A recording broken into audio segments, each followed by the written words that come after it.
Yes.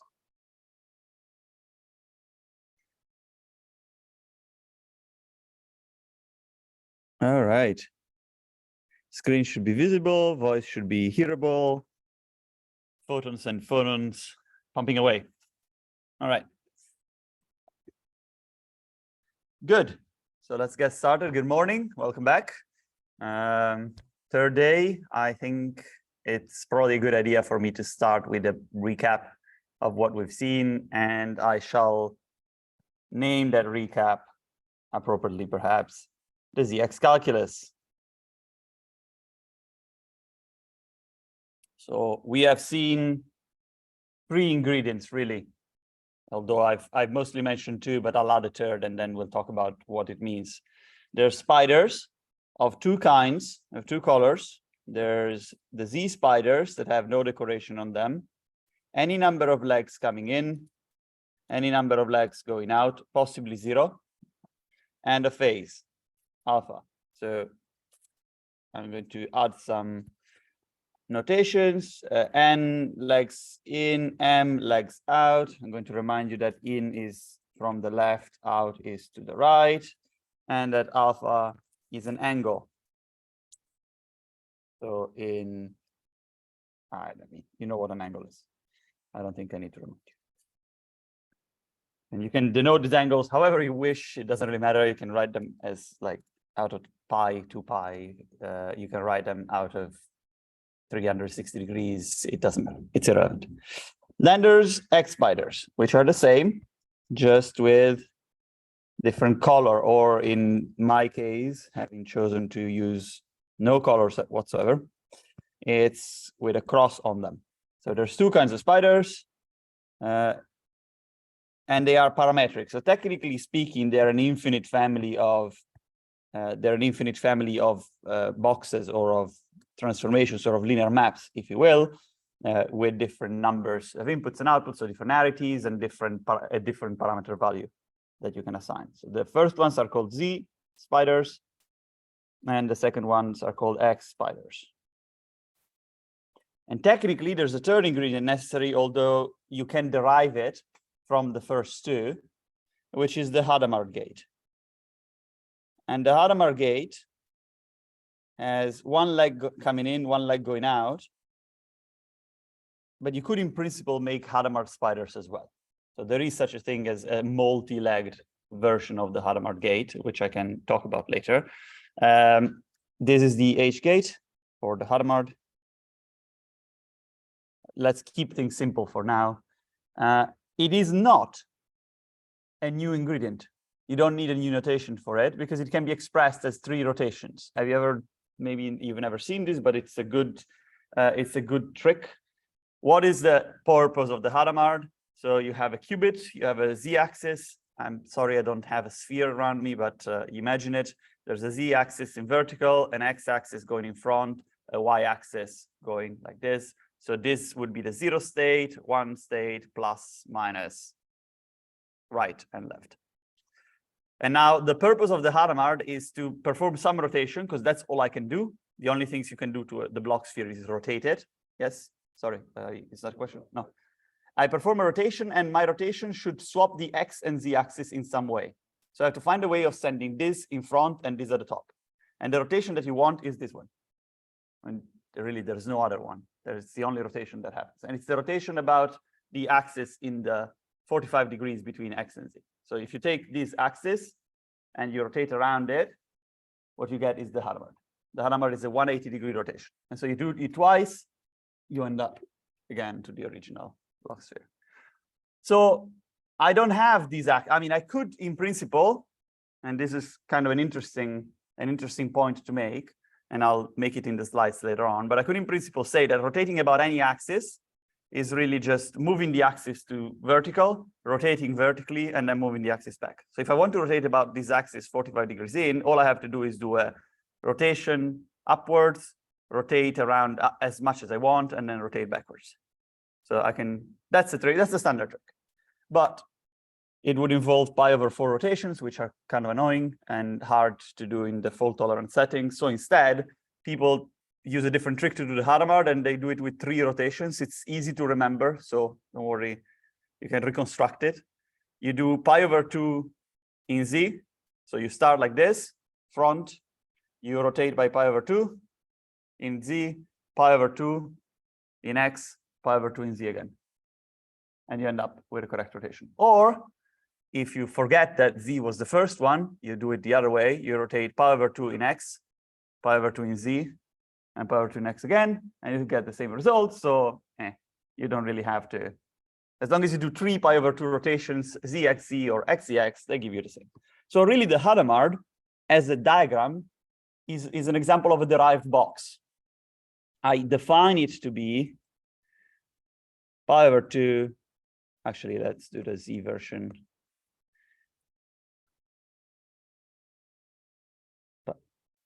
Yes, yeah, of course, anytime, please. No, because 180-degree rotations are self-inverse, so my minus pi and pi are the same. Okay, so if I'm like this, and I rotate 180 like this, or I start again from the front and I rotate 180 like this, then that's the same. However, and this is an interesting point, if you are doing the if you're working in a setting where you don't really have vectors, but you have pseudo vectors, so you have things that when you rotate them 360 degrees, they don't really get back to their original state. They have a minus sign, which is a thing that happens in physics, not in here. It's not really a consideration, but in physics, in quantum mechanics, you sometimes have these systems that really have a 720-degree rotation system. Then what you're doing is something like the bell trick. I don't know if you've ever seen it. You want to rotate this, and you want to rotate it by 180 degree. And I think I'll have to like that, and then like that. And that's one full 360, and you end up high. And then there's another full 360, and you end up low. And here the plus 180 and minus 180 are actually different rotations. But that's because you have taken a double cover of the circle. So for physicists who already know what this means, for everybody else, don't worry about it.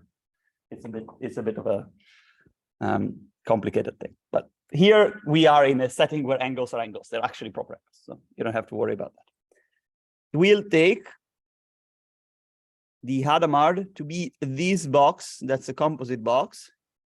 And as a rule, you can derive it, but it's just convenient to have it. We're going to impose that it's the same as the version with the XZX rotations instead. It's kind of convenient to have it because it will simplify some of our calculations later on. And here is a point that I think is worth mentioning. It's not necessary to restrict ourselves to the minimum set of rules possible. Who cares? You need more rules to do your calculations, you add more rules to do your calculations. You need more boxes to do your calculations, you add more boxes to do your calculations. And then it will be for someone else, perhaps, to determine whether those rules were really necessary, whether those boxes can be expressed in a different way. It can be, you don't have to restrict to the basic ingredients. You can use more ingredients, derived ones, if you will. And sometimes you can just add ingredients saying, I don't know how to write this now, but I'll think about it later. So there's an example of this, which is, and I will take the opportunity to give you a preview of a different calculus, which is called the ZH calculus. You might ask, okay, how do I do, this is again an aside. How do I do the box that does the AND gate? What's the AND gate? So how do I do? I want a box that sends, that does AND, and I want it to be one that sends 0, 0 to 0. My goodness, I have to find a better notation for my maps too. 0, 1 to 0, 1, 0 to 0. You get it, right? And 1, 1, 2. Very good. And now it's a bit hard to write this from the, basic building blocks that I gave you. You can, it is totally doable, but it's not entirely straightforward. Instead, you can say I introduced one, or you can say I introduce a new box that kind of looks like a generic Hadamard spider, like that. And I define it to be the map that sends whatever input combination and output combination I have in 0, except when all of the qubits are in the one state. So I write it to be something like sum B1 ... Bm C1 ... Cn. So again, n in, m out. I'm just giving you an example of how people have taken a setting where it was hard to write some operation they really wanted to use, and they decided to introduce a new block without even caring whether it could be defined in terms of other blocks, because this is actually quite hard. And there's obviously this would be kind of boring because it's just an entity so far, so that wouldn't get me very far. But I want to introduce a phase that depends on the inputs, and I'm going to say I want this to generalize the matrix which has this shape, right? That's the Hadamard. So the Hadamard is a matrix that looks kind of like that up to normalization phase. So up to 1/√2, it's that. So I want to say when here we have input 0 and 1, output 0 and 1. So I want to say when the inputs are all 1, I want to have a -1. When the inputs are anything else, I want to have just 1. So I want a matrix filled with 1s except for one element. And I will do this by saying it's -1 to the B1 times B2 times ... times Bm times C1 times ... times Cn. So these are bits. So they're either 0 or 1. If any of them is 0, then this is -1 to the 0, which is 1. If they are all 1, then it's -1 to the 1, which is -1. So this is going to be either -1 to the 0 or -1 to the 1. And now with this box, just as an example, again, this is purely an aside. Don't worry about this thing. It's a side thing. I'll go back to the main part. With this box, it turns out that you can define the AND gate. It's actually pretty easy. If you write 2 legs in, 1 leg out, it turns out that what you get, and I'm not going to bore you with the derivation. In fact, I can bore you with the derivation. Why not? Why not? It's 1, 1, 1, 1, 1, 1, 1, -1. So it's that from 2 qubits to 1 qubit.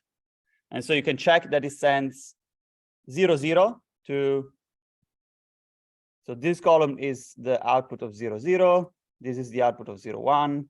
This is the output of 1, 0. And this is the output of 1, 1. So it sends 0, 0, 0, 1, 1, 0, 1, 1. The first 3 go to plus, and the last one goes to minus up to again, up to normalization. So really all I have to do to define my N box is to say that my N box is this box. And then I have to apply a Hadamard to change plus into 0 and minus into 1. And that's it. So it's something that looks kind of like this. And that's an N. So I now have a different ingredient. Turns out that these Hadamard spiders are spiders. They satisfy many of the other rules, and people have been introduced. So they have been introduced as part of what's known as the ZH calculus, which is a generalization of the ZX calculus, which I'm not going to talk about that today, but I'm just going to say if you're working with this, if you're in quantum mechanics or in quantum foundations, and you have things that are not easy to write in the ZX calculus, just make your own boxes, write your own rules, the ones that are necessary for you to do your research. That's how I did my thesis. I picked some boxes, made up some new rules. Turns out those rules could then be derived, some of them couldn't.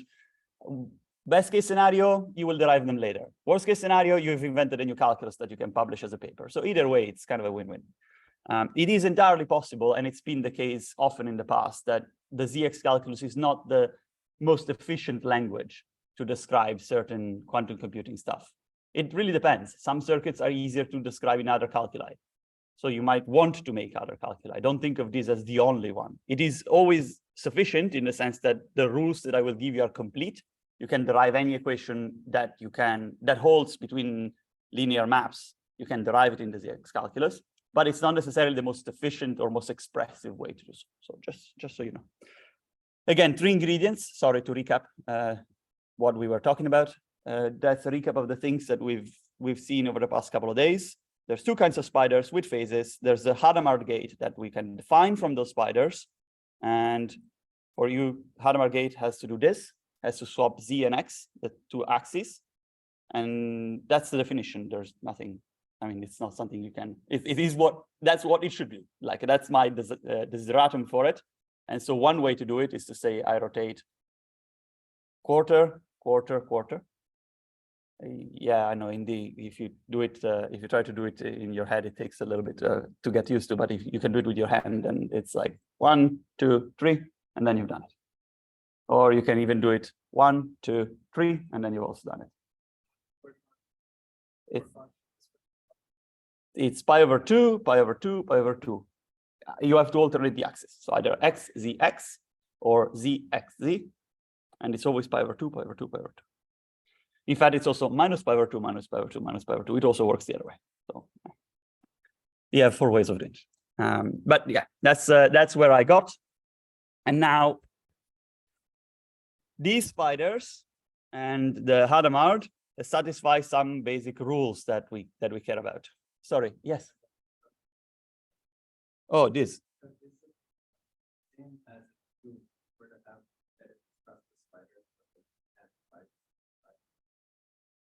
You mean if I had a Hadamard in the middle and spiders on both? So you can, the single Hadamard is equal to the 3 rotations.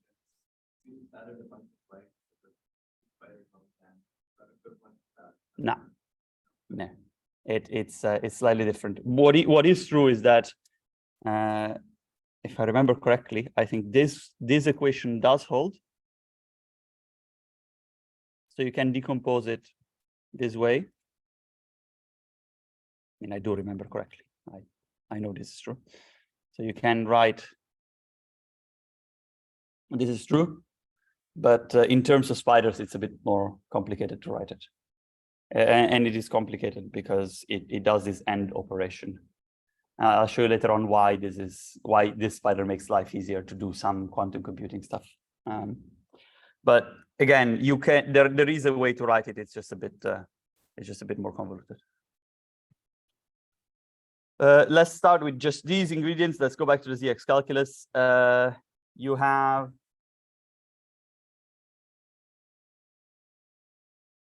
a bunch of equations.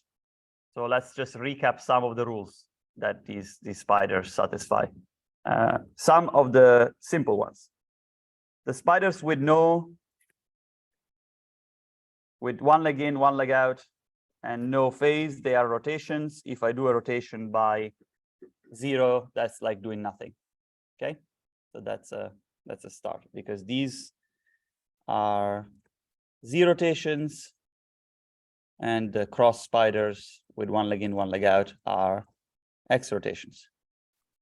And then I've said that the state 0 and the state 1 are cross spider states, as we shall now call them, and that the states plus and minus are non-cross spider states. And then I should also point out that technically speaking, there is a 1/√2 in front of these things,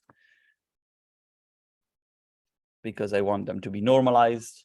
But I've skipped the normalization aspect of this, because you can, again, recover it at the end by just normalizing the probabilities.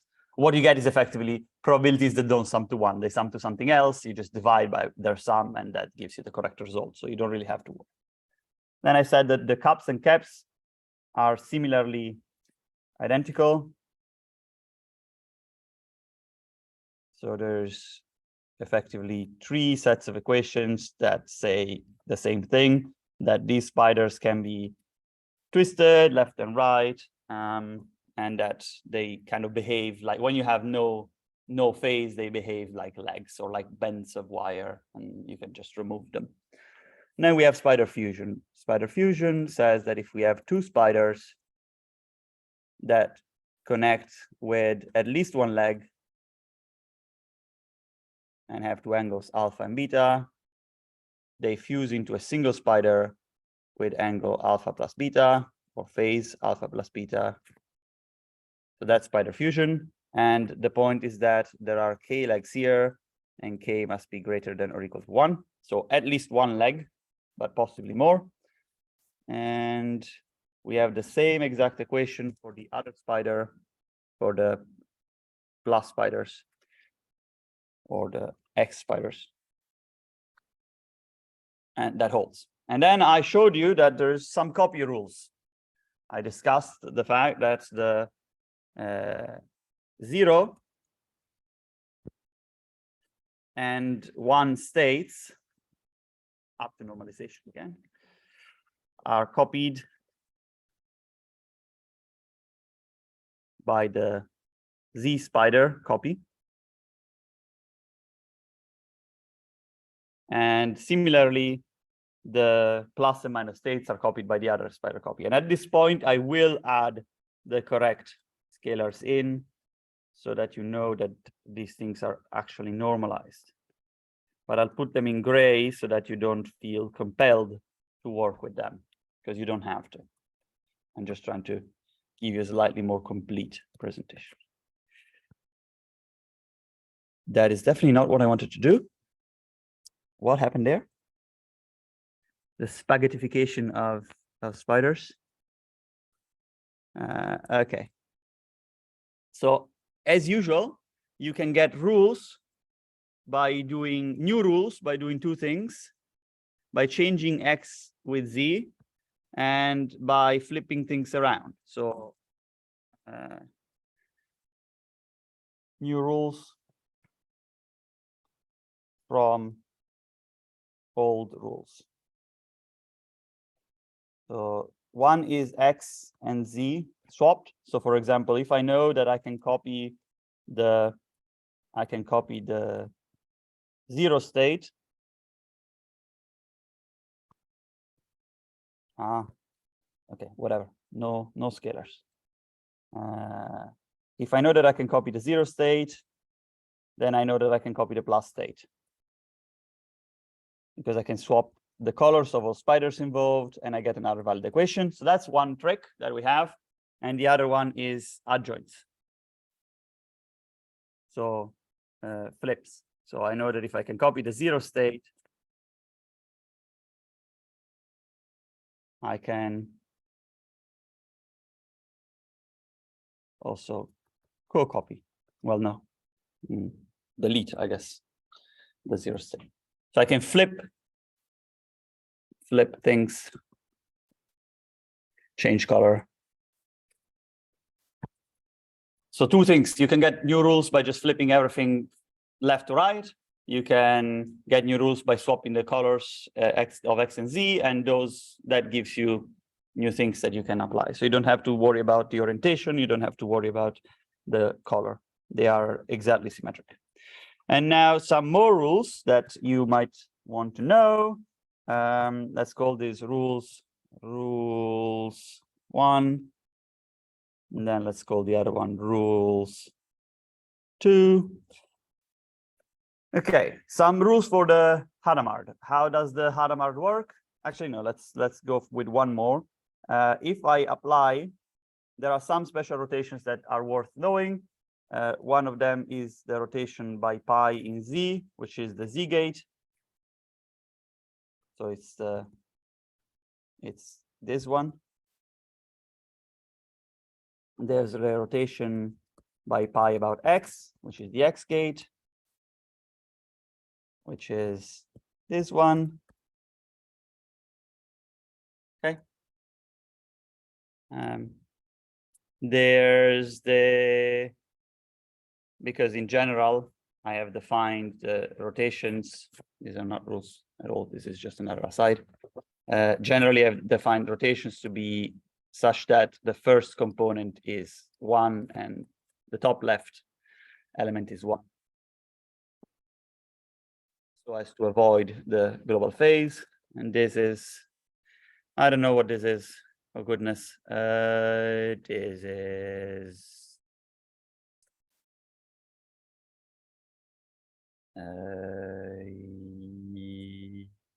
anybody remember what this looks like? I'm going to go with cos alpha over 2. No, it isn't, right? So I want to have 1, 1, 1 minus 1. So at pi, I want to have sine of pi over 2. So it's sine alpha over 2, sine alpha over 2.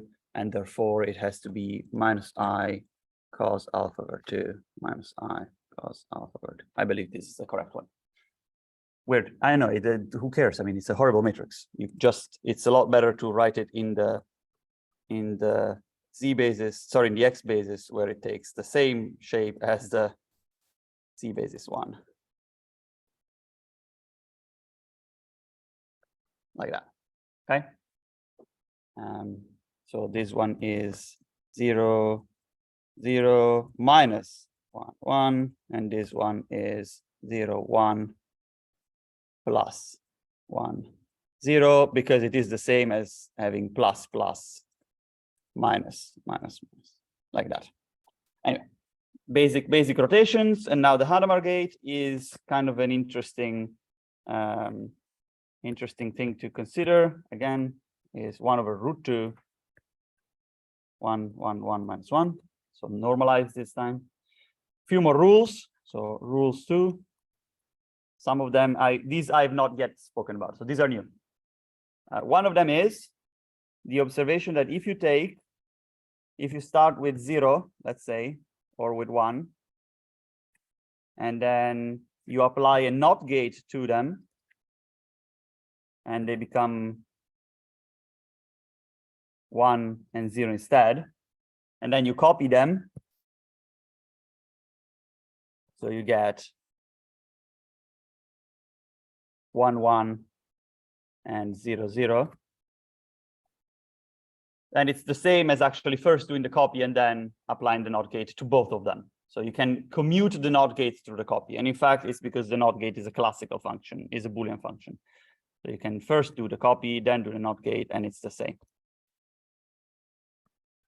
Okay, so this is one observation that you can make, and it's a rule of the calculus. It's not, to you, it's an observation because you think for linear maths, but to a diagrammatic reasoning person, it's a definition. It's like, it's a thing that we take to be real. It's an axiom of this calculus. And then it is that the calculus can be interpreted in terms of linear maps. So we think the other way, really. So this is one, you can commute NOT gates through copies. Similarly, if you change colors, you obtain this equivalent rule for the other basis, which is that you first copy in the x basis and then apply a z gate, and it's the same for both. And these are going to be helpful for various things. And then some Hadamard rules. One is if you do the Hadamard twice, you have the identity. This is a qubit thing, but it's not a thing that will hold in any generality, because in general, you need to do the Hadamard 4 times to get the identity. But here in the qubit case, you do it twice and you get the identity. And then there's the observation that if you take a spider of one color, so let's say a Z spider, and you apply a Hadamard to all of its legs, what happens? You can think of the Hadamard as the color change box, and you get a spider of the other color. So you get a Z spider with exactly the same angle. Similarly, if you take this rule and you change both colors, you get that if you apply Hadamards to all legs of an X spider, you get a Z spider. Okay, so this is the color change. And now it looks interesting that way, but there's an equivalent way of doing the same operation that I find slightly more intuitive. So let me just make a fresh slide and tell you that one way to think of these rules is as equations, but one way to think of them, and that's how we think of them, is as sort of a dynamical transformation thing. So we imagine that when we copy the state through, we really pass it through the thing, pass it through the copy, and it sort of opens up. So imagine that it's something like get into the copy, then you have sort of two copies like that, and then they become, like, imagine the video, right? So sort of gets closer, gets copied, and continues. So we have this dynamical idea of how this works. It's sort of, it helps, I think, to visualize it. And similarly for the pi copy, I typically imagine that you are taking this gate here and you're moving it through the legs. So I imagine that it's sort of like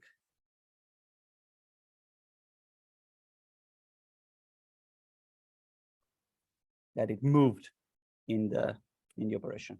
There's sort of a dynamical aspect to it. It helps at least my brain to visualize it. Then you'd like to have something like that for the Hadamard gate. So instead of thinking that you sandwich a spider to change its color, you might think that you commute the Hadamard gates through the spider to change its color. And this is what's happening. You can take a Hadamard on any one leg. In fact, let's start with the simple case where you have Hadamard on the legs below, and you can really think that you are passing it through the spider and changing the color in the process. So this looks like you start like this. How do you do it mathematically though? Like this is intuition, but how do you prove that this is the case? Well, first you add Hadamards on the other side in a pair because they are the identity. So you say, oh, okay, so it's the spider followed by two Hadamards, which are the identity anyway. So here you use the fact that Hadamard twice is the identity to introduce the Hadamards, and then you use the fact that you use color change to change the color of the spider and remove the Hadamards on the back. And you're left with, indeed, the Hadamards that commuted through. So this is the fact that your spider is changing color by being conjugated. So it's a trick. It's a trick. It's not, it's a derived thing. You can commute Hadamards through legs and change color in the process. And it's worth noting that you start with Hadamards on some legs, you commute them through, they appear on all the other legs effectively. So if I have a slightly more complicated scenario where I have a spider with 3 legs coming in, 2 legs going out, and I have a Hadamard here. Actually, why not? Let me give you a nice example of that. So take a CNOT gate. So this, let me do it in a couple of steps. Sorry. Now, why not? Let me do it here. So I start with this bunch of spiders, these 2 spiders. I apply Hadamards to 2 of its legs, 1 or 4. And then what happens is I can commute them through, like these appear on the legs where they are, they appear on all the other legs, in this case only 1. And what I'm left with is this combination of spiders. And we'll discuss the significance of this in a second. But as an example, you see, so what you've done is you have taken, officially, you've introduced 2 Hadamards in the middle.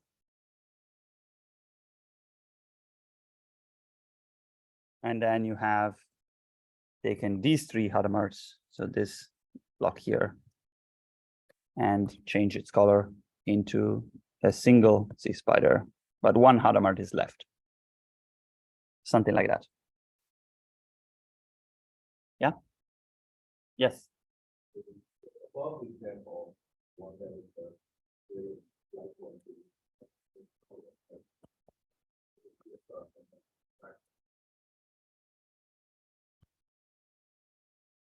Thank you so very much. Yes, correct.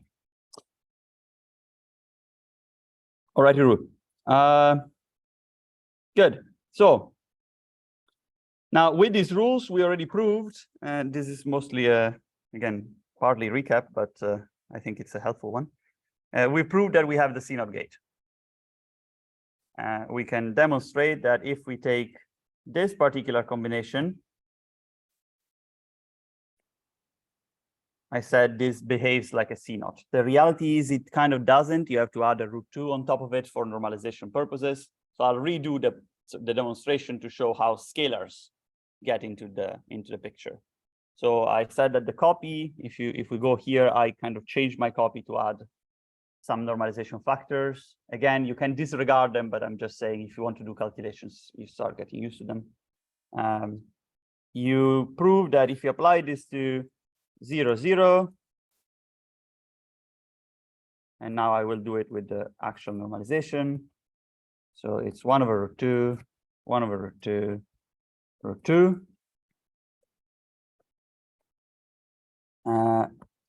This is going to be, you fuse one, fuse. I'm going to simplify 1 over √2 with a √2. So you fuse and you get this. Actually, I'm going to simplify it with the other one. Doesn't matter, but and this is A pi and this is B pi. This is B pi, A pi, 1 over √2. And now I do the copy and I obtain 2 copies.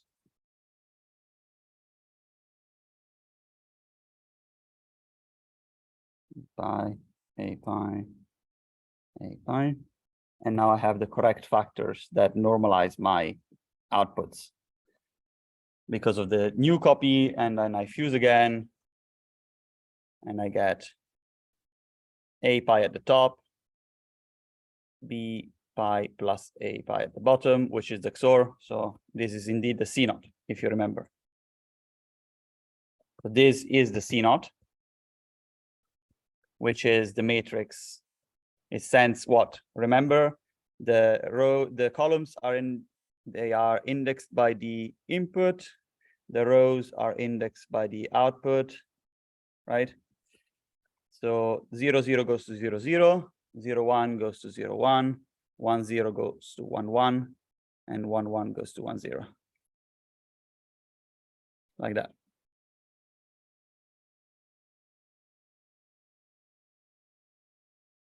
Yeah, so that's your CNOT, really. And you've proven it down just diagrammatically. There's no, so you know that this is the CNOT gate. Now, if you want to use the Hadamard to obtain new gates, you can say, okay, the Hadamard is both a gate that goes from X to Z and a gate that goes from Z to X. It happens to work both ways because it's self-inverse. So I can take the CNOT and I can apply Hadamards on both sides. And what do I get? Well, let's see. I imagine that the CNOT is acting on the Z basis. So it's controlled on the Z basis and it's knotting on the Z basis. But now I have Hadamards on the sides that go from X to Z and from Z to X. And so what I'm getting is something like the this gate here. And I've just changed. In fact, I'm going to, it doesn't really matter. I'm going to say that the rotation is in the X basis. And now I get a rotation in the Z basis. That's probably a bit more intuitive. And this is going to be the CZ gate. So by applying Hadamards, I change the basis. But the CZ gate, normally you'd have in the quantum circuit formalism, you'd have something like a picture like this, perhaps, which doesn't quite show that the two sides are the same. It certainly doesn't make it easy to know that you can commute stuff through. Here, you know that the CZ gate has 2 Z spiders on both sides. So for example, if I do 2 CZ gates together, or 3 or 5 of them, if I have a circuit of these CZ gates, then I can fuse all of them together. So imagine that you have a big circuit where I apply control Z here, control Z here, control Z here,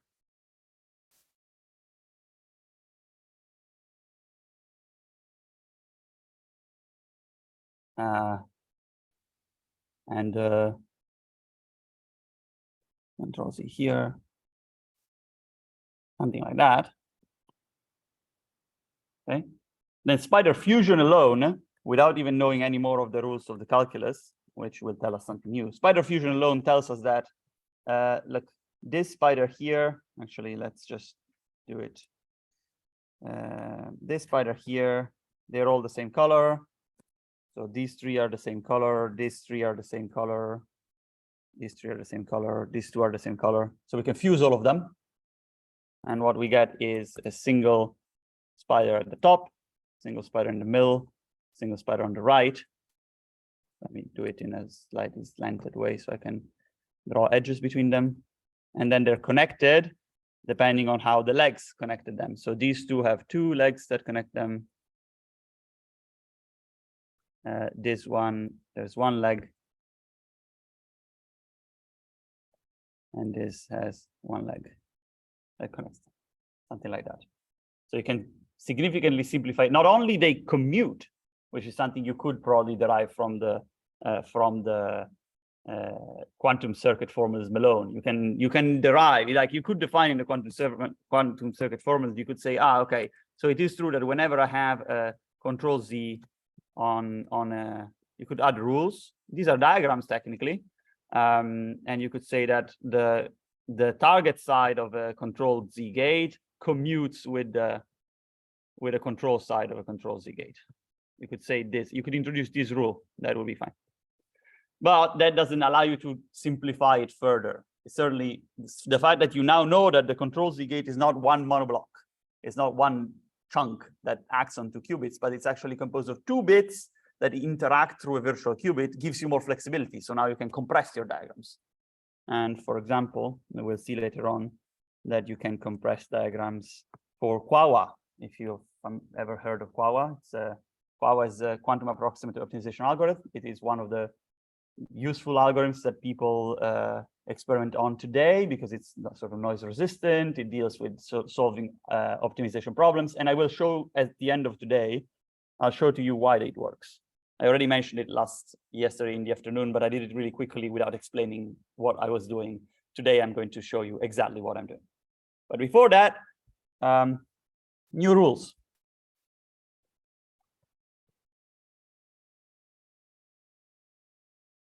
Two of them. One is called the leg chopping rule. And one is called the square popping rule.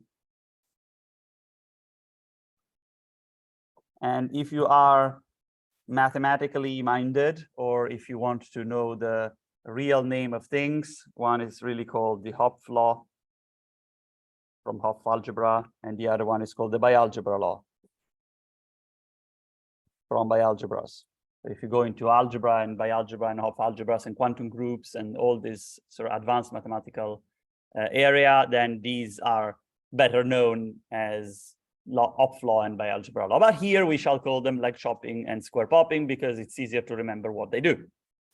The leg chopping rule says that if I have one spider, that is the Z spider, and an X spider, and they're connected by 2 legs, then I can chop both legs.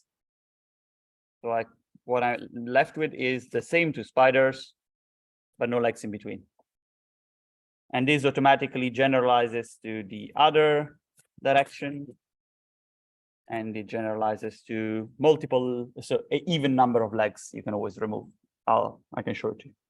The square popping rule says that whenever you see a square with alternating X and Z spiders,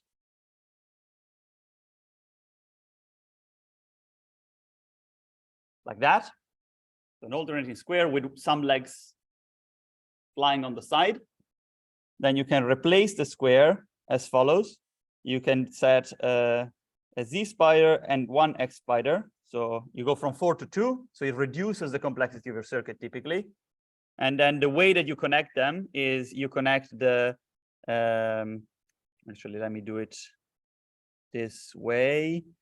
I connect the, yeah, let's do it this way. So the X spider is connected to the places that the Z spider was connected to. And the Z spider is connected to the places the X spider was connected to, and they have a leg in between. So sort of rewrite them. You can color code the inputs as 2, 4, 2, 4, 1, 3, 1, 3. And you see that the legs that originally touched the Z spider now are connected to the X spider. The legs that originally touched an X spider now are connected to the Z spider. This is one way to write it. I personally find that it is easier to remember. It's not as helpful because perhaps it's a bit twisted, so it's not as easy to recognize in a circuit, but it is easier to understand the same exact rule written like this. It is the same rule because if you check the connectivities, if you check the legs, this is a bless you. So if you check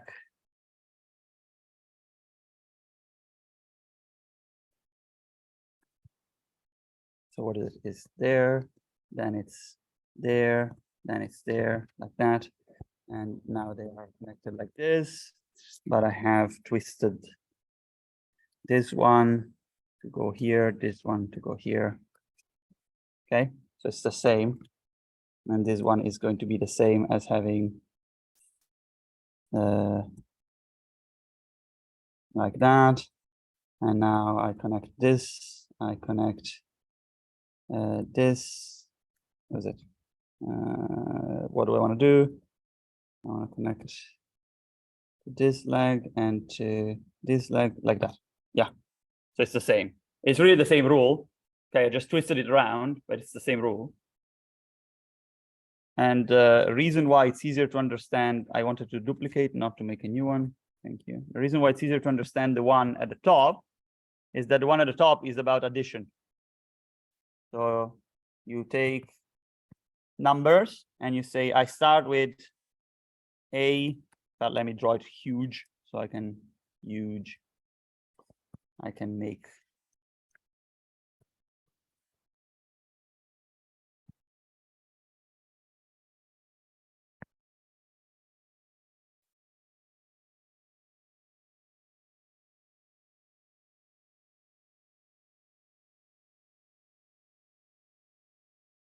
so I start with two numbers, X and Y. I can either first copy X through and Y through. Then I sort of move them around on their wires. And then I can add them or XOR them. And I obtain X XOR Y, X XOR Y. Or I can start again with X and Y. I can first XOR them, X XOR Y, and then I can copy the result, X XOR Y, X XOR Y. And that is exactly the same. So it's about the fact that if I have two inputs and I first XOR them and I copy the result, or I have two inputs, I first make copies of both and then XOR them in pairs, I get the same thing. So this is where the bialgebra law comes from. The bialgebra law is just the distribution, the interaction of copy and addition, or copy and XOR. So bialgebra or square popping, well, it is copy interacts with addition, add, or in your case, XOR, because it's addition mod 2. So bialgebra is a very useful law. Leg chopping and square popping, both useful laws. Let's prove some things with them. First thing that I will prove is lemma. The C0 gate is self-inverse.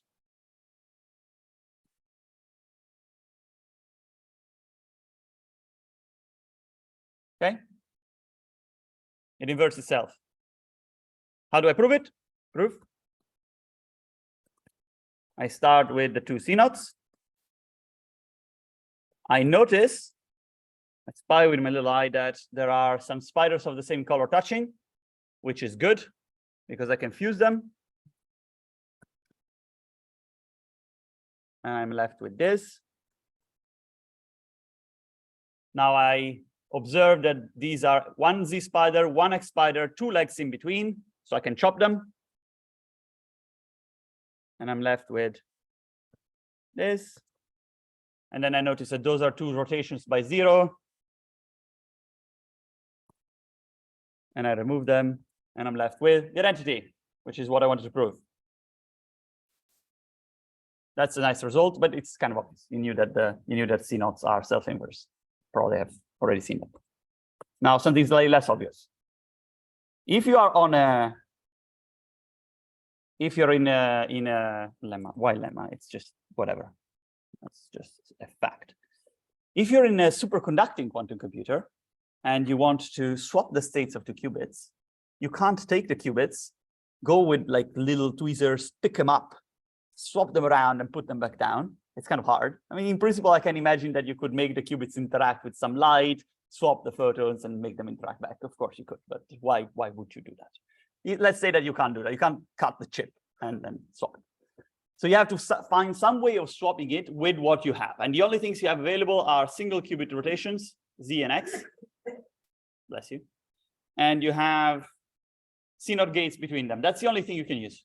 So that's the basic building blocks for most quantum computations on superconducting hardware are these rotations, and the C0 gate, which again has, technically speaking, a factor of 2. But who keeps track? And now I have to find a way of making a swap. Wow, that's a bad swap. Hang on. Like that. Yes. No. Do you want me to do this? Yeah. Okay. Let's do it. Yeah. No. Because then I give the game away. That's right. So let's deduce it. I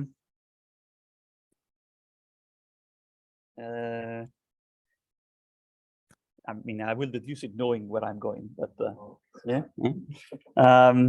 So let's start with the swap and say, okay, I want to effectively end up with some swap legs. What do I have a rule that introduces a swap? Yes, I have a rule that introduces the swap.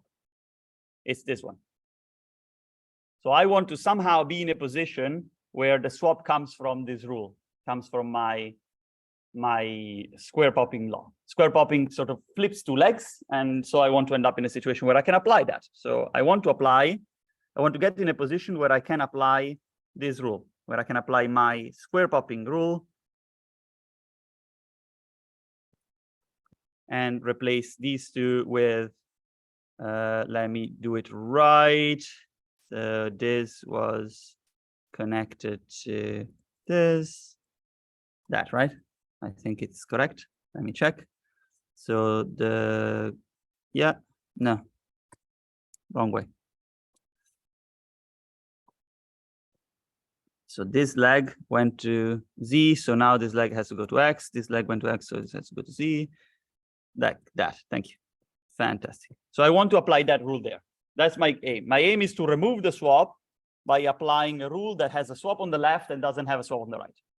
So I want to somehow use this rule to remove a swap. How do I get myself in a position where I can apply it? Well, I have a swap on the left. I have to get something like this somewhere, and I can do so by using the fact that the C0 gate is self-inverse. So I can, as my first rule, use the previously derived result that if I do 2 C0s in a row, that's the identity. In fact, I should write it the other way because I'm doing a derivation, so it's conceptually better to say, come on, no, please just move. So I want to take this identity and replace it with 2 C0s, right?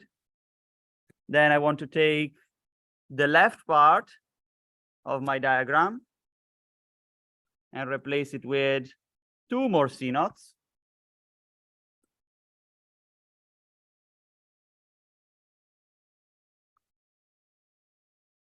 And I'm done. That's what I wanted to have. Swap only with C0s. You can read the proof backwards to get the derivation. So if you read the proof backwards, you start from, and I guess it's helpful to do it backwards. So I start with 2 C naughts, 3 C naughts.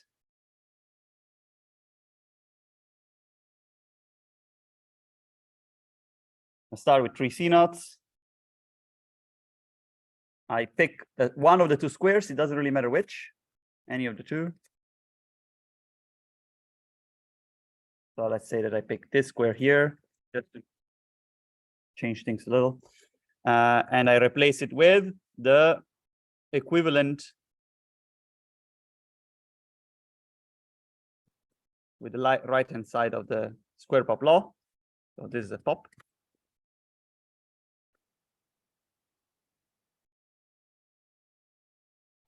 And then I use the fact that 2 C naughts I can fuse, and I can chop, and then I'm left with a swap, right? So this is pop, fuse, chop, and that's it. So again, blah. Nice derivation, proof of stuff, interesting stuff. Then I can, slightly more interestingly, I can show that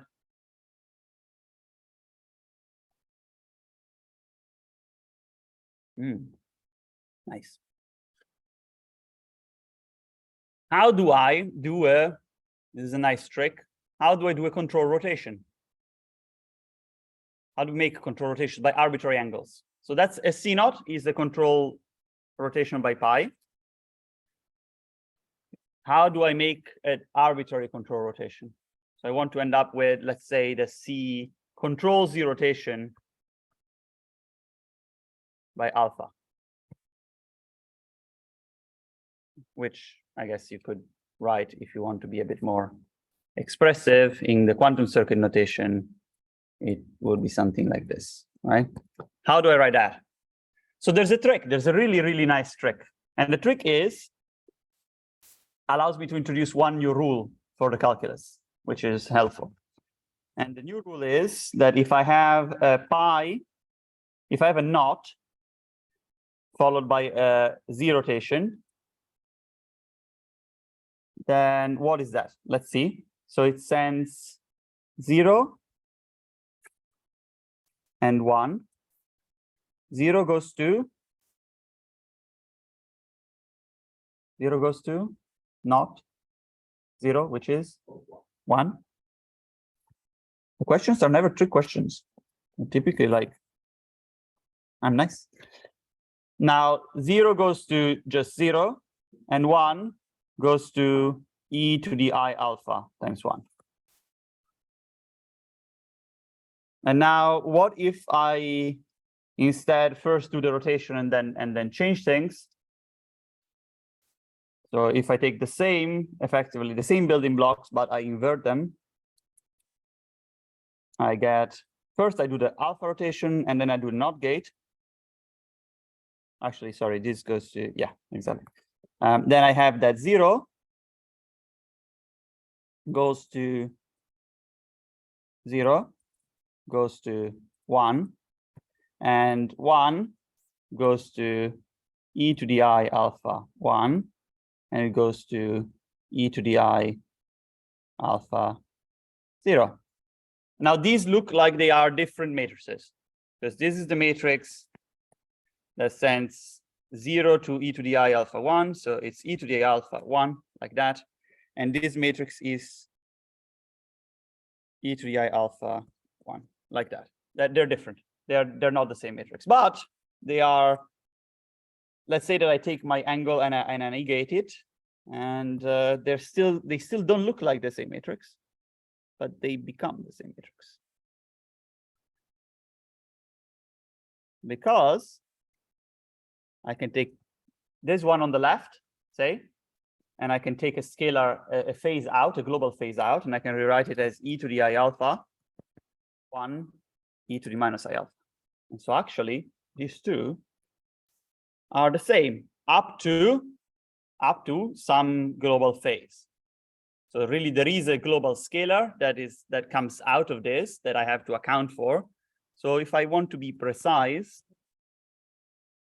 I have to somehow say that this, okay, this is, I'm going to say it is proportional to, it's not really equal, but it is equal to. So I can swap the colors as long as I introduce e to the I alpha in it. And how do I introduce a e to the I alpha? Well, again, we introduce some new scalars. So I want to say that this is e to the I alpha.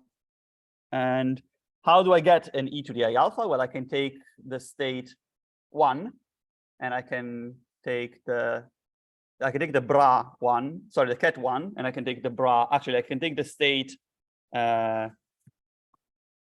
0 plus e to the I alpha 1. I can take the bra 1 and I can do the inner product and I get 1, 0, which is 0. I can get e to the I alpha 1, 1, which is e to the I alpha. So really this scalar here, I can write as this. That works for me. I'm happy with that. So I can rewrite these rules just using diagrams, no other things involved. And I can say, okay, and this starts becoming common in most of the ZX calculus that we'll do from now on. I have some gates, and then I have some scalar that I must introduce to balance things out. So this thing here is the number e to the I alpha. It doesn't have any legs in, any legs out, so it's a number. It's a complex number. It's the number e to the I alpha. Okay. So again, in fact, let me write it in gray to remind you that when you do quantum computing, these things often disappear, so you don't really care about them. Phases definitely you don't care about. Even normalization factors you can introduce at the end. So I'm going to write it for sake of completeness, but you don't have to. And again, I can change colors and I can do the same pi computation rule, but with the Z gate and X rotations, and I get the same exact result, just with color swapped. And again, I get a scalar there, which is also the same scalar. So this is good. Why do I need it? Well, because I want to be able to do a control Z rotation. How do I do a control Z rotation? So I want to observe that if I effectively want the control Z rotation to behave as follows. I want it to be that so let's start with what we want. We want, when we apply this box to 0 on the control, we want to have 0 on the control, and we want to have nothing on the target. When we apply this box to 1 on the control, we want to have, again, 1 on the control. So the control should be copied through. That tells us something. It tells us there's a copy there somehow, but maybe not only 1. And we want to apply an alpha rotation on the target. Okay. Now, how do we do an alpha rotation? Well, we could observe that, and this is a very clever observation indeed, that the identity is minus alpha over 2 plus alpha over 2, and that alpha is, in fact, I'm going to put the minus in here, and that alpha is alpha over 2 plus alpha over 2. This sounds a completely trivial observation, but it's true, right? We can all agree that that's the case. So if I found a way of changing the sign of the second rotation, depending on whether the control is 0 or 1, then perhaps I can implement this gate. Can I find a way of somehow do a control sign change for the rotation? Yes, I can. Because I can again observe that even better, if I start with alpha over 2, a 0 rotation about x, minus alpha over 2, another 0 rotation about x, then I get the identity. And if I start again with alpha over 2 and a pi rotation about x, minus alpha over 2 and another pi rotation about x, Then I get alpha over 2, alpha over 2, because these two pi rotations change the sign. So one of them commutes through and cancels out. So I change the sign of the gate, and I'm left with my desired rotation by alpha. Okay, this is what I get. So this is this.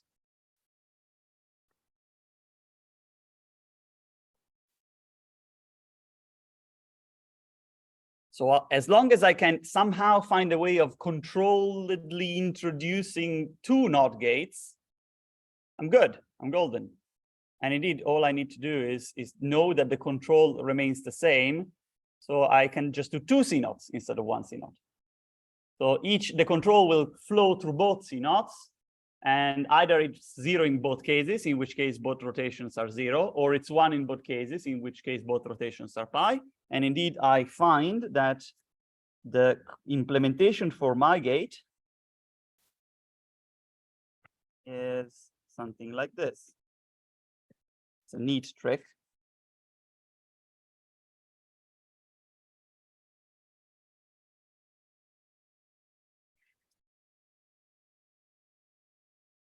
Okay, something like that. And this is indeed a control Z rotation. But I am not satisfied with the way that gate looks. I don't like it. Why don't I like it? Because a control Z rotation should have Z on both sides very clearly. I should be able to see somehow that both sides are in the same basis, and this doesn't show it. It's how we implement it, but we need some additional information to understand that this is actually in the ZZ basis. And so what we do is we use our calculus to simplify this. And the simplification that I will do now is ultimately the same that leads me to Quawa, maybe tomorrow at this point. So I look at that, I stare at it, and what I see with my trained eye is that there is kind of an alternation of colors. It's not a square yet, but I can massage it into being a square for sure. So I can, for example, fuse the top two,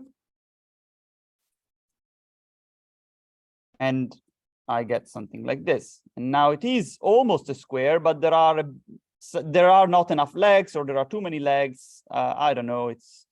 I'm confused. And so I have to massage it into becoming the thing that I can pop. I want to pop a square, but there are two legs coming out at the top. There's no leg coming out at the bottom. So it's not really a square, but it is almost a square. So I can unfuse. So this is a fusion, and this is unfusion, which is also fusion. And I can unfuse one at the top. I can unfuse one at the bottom, like that. And now I do have a square that I can pop. So here, this is a square that is absolutely poppable. And maybe by popping the square, I will get a slightly better form for my gate. And indeed I do. And what I get is close to, let's see, I'm going to shift everything to the right a little because I will need a bit more space. Okay, so what I do is I'm going to do it slowly. I get two spiders, one X and one Z spider. The X spider is connected to the things that the Z spider was connected to. So it goes like this. The Z spider is connected to the things that the X spider was connected to. So it goes like this. And now I just rearrange things a little. And I fuse this spider and this spider together. And what I get is something which does indeed look like it has the Z basis on both sides.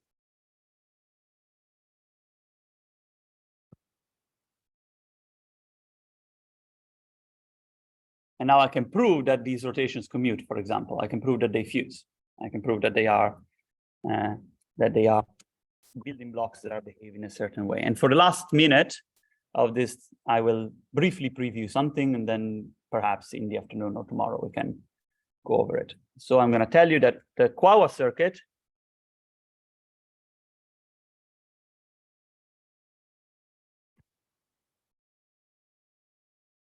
or a graph is built as follows. Is built by starting from the 0 state. Again, I will willfully disregard normalization because I don't care. And then you apply a lot of specialized gates. So you do a lot of these C0, rotation, C0. So this sandwich has this weird shape. C0, rotation, C0,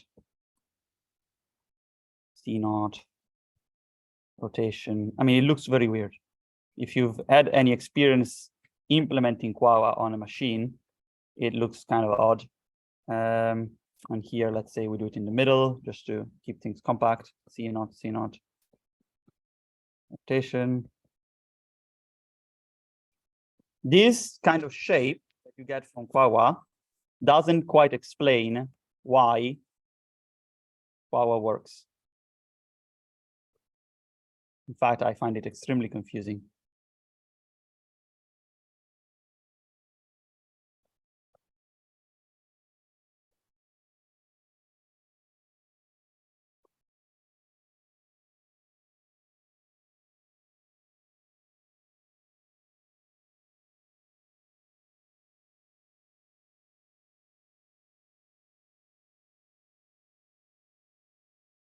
Like that.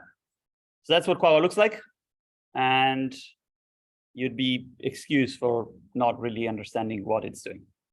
But I can use the observation, this is something I've just proven, that this particular gadget, which is called the phase gadget, can be rewritten in a nicer way by having both legs in the same basis, so of the same color. This is from the previous slide, just square popping, pop, fuse, and et al. And now I can rewrite the same circuit using that rule. Now I want to duplicate, not new slide. And I can remove all of these things. They are horrible and they don't belong on my page.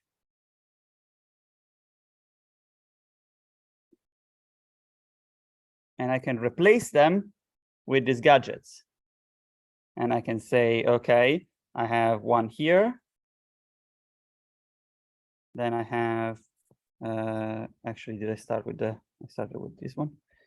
I have one here. I have one here. I have one here. And it seems like I've just replaced some gates with some other gates, and the purpose of this may not be immediately apparent, but it shall be apparent fairly soon. I have one here. And then I have one at the end. Where is it? I'm missing one. So that's 1, 2, 3, 4. And the last one is between this one and this one, like that.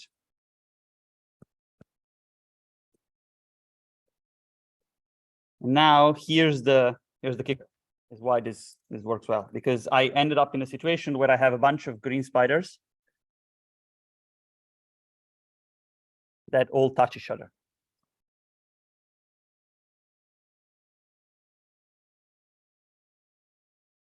They're all connected, so I can fuse all of them. So mass fuse. And what I'm left with is a single piece of diagram, which doesn't have any of those anymore, and shows very clearly what QAWA is doing. And it actually gives you a different way of writing the QAWA algorithm without having to remember which gates you have to apply. You take your graph on the left, you put one spider for each node in the graph on the qubits, on the corresponding qubits. You connect them with legs that correspond to the edges of the graph.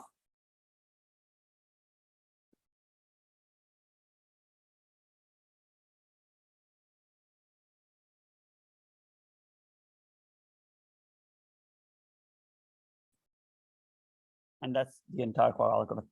And you have some angles that give you biases. You have this thing, which is a tuned entangler. So it's something which controls the amount of interaction between two particles, not unlike a Feynman diagram. And the way Quagga works is by taking your problem, replacing every constraint in your problem with some tunable entanglement, and that tunable entanglement gives you tunable correlations, and the correlations solve the problem. So the entire point of Quagga is to create an entangled state that has the same shape as your problem.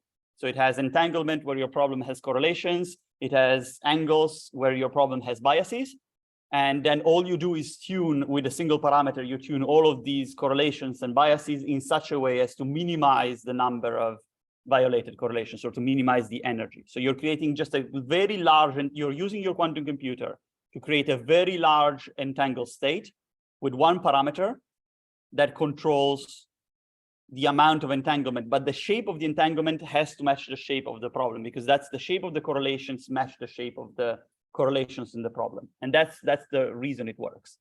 That's the intuition behind this algorithm. It's one way to create an entangled state of a certain shape.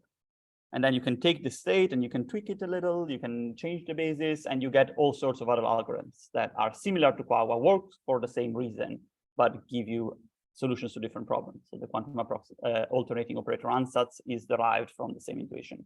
So, but if you look at it this way as a tensor network, it's much easier to generalize than if you look at it as a bunch of C-naughts and rotations. So yeah, this is the, I guess, an application of the bits and pieces that we've seen today. We've introduced scalars in our pictures, which was good. And then tomorrow I'm actually going to do the relativistic. Maybe I start this afternoon to do some of the causality stuff, some of the more advanced causality stuff, and then tomorrow we can do the high-level version. Probabilities, yes, because I need to double things before. Yeah. Cool, that's it. Thank you very much, and I'll see you. Yes, enjoy some donuts. We'll see you at 1:30, 2 o'clock. Yep. So now Sean's going to take you to the. Sean is going to take me to the ion traps. Such excitement. Come back, and then come back. We'll be pizza, and then we go to the NLP lab, then we go to Lenny's.